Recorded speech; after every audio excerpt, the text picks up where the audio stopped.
In this video, I'm going to teach you how to group appointments and Acuity Scheduling. So in order to group your appointments, you first need to head over to acuityscheduling.com and proceed to click onto this Get Sorted option right here in order to create an account. Now, if you already have an account, proceed to click onto this login option that you can see into this part. So I'll show you my account. Here's my account right here. Let's head over first into our home page.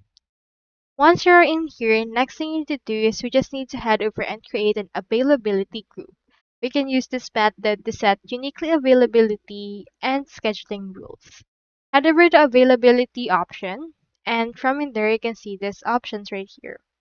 Selecting here the calendar that you wish to use. I only have this calendar, so it's already selected on my case. Now into this part, just head over and find the option to set different hours.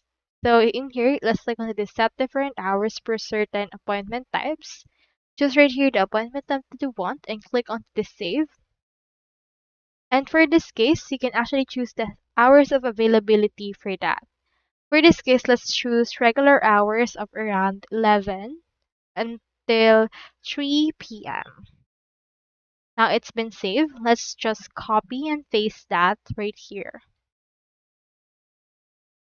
Click on the save regular hours into this part, and as you can see, our hours has been saved.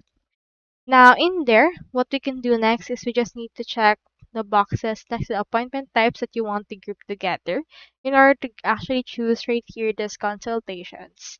And after that, you will be prompted to set specific hours, which we have done. And in there, you can actually just choose the bookings that will be booked on a particular time, which actually helps group appointments based on time. So that's all there is today, and I hope this video helped you out.